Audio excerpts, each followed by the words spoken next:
100% Dragon, le podcast dédié aux Drax catalans de Perpignan, produit par la rédaction du journal L'Indépendant.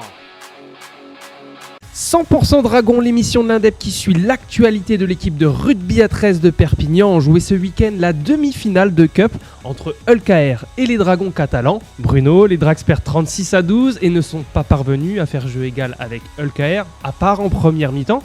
Qu'est-ce qui s'est passé ? Alors le score est lourd, c'est vrai que si on regarde juste ce score final, 36-12, il n'y avait que 16-12 à la mi-temps pour Ulcaer, mais des Dragons qui ont rejoint les vestiaires en étant frustrés. Il y a le deuxième essai de Hull qui n'y est pas, qui a été validé par l'arbitrage vidéo. Ça a fait polémique. Leur troisième essai de fin de première mi-temps ne doit pas être validé non plus. On aurait dû voir les Dragons devant à la mi-temps. Ils sont rentrés avec cette frustration. Ulcaer s'en est nourri.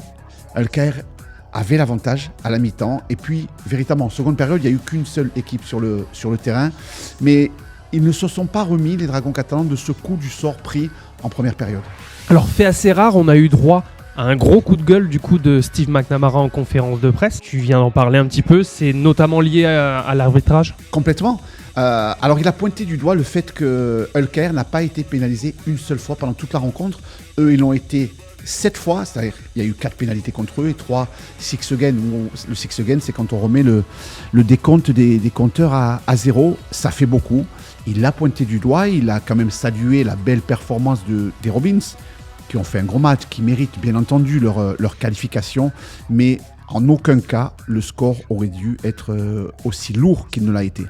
Alors tu le disais, il y avait quand même pas mal de moyens qui ont été mis en œuvre par le staff des Dragons pour justement préparer ce match avec une semaine de camp en Angleterre. La déception du coup elle est immense et elle est à la hauteur de ses ambitions. Est-ce que ça peut avoir une influence pour la préparation du match face à Saint-Helens qui aura lieu jeudi ? Oui, bien sûr, cette équipe est rentrée meurtrie, fatiguée, désabusée aussi, parce que c'est une élimination. Tout le monde avait envie d'aller à Wembley pour la 3e fois de l'histoire de ce club. Il va falloir se replonger très vite dans l'actualité, mais il faut avant tout digérer et se régénérer. Après cette élimination, les Dragons ont vraiment tout donné. Ils ont été usés après ce match-là. Voilà, il y a des joueurs de 35 ans qui enchaînent les rencontres, il faut les préserver. Il n'y a eu que 10 matchs sur 27 en championnat. Voilà un petit peu l'objectif de ce début de saison du côté des Dragons catalans, en tout cas du côté de l'encadrement. Il faut rafraîchir les corps et les esprits. Prochain rendez-vous, donc ce sera jeudi face à Saint-Helens. Exactement, ça s'enchaîne, ça va très vite.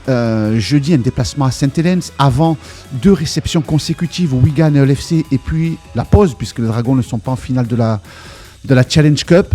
Ce qui est important pour aller à Saint-Helens, ce sera vraiment de mettre peut-être une équipe un petit peu remodelée, donner du temps de repos pour éviter les blessures aussi. À force de tirer sur la corde, c'est comme ça que les joueurs se blessent, que les lésions arrivent.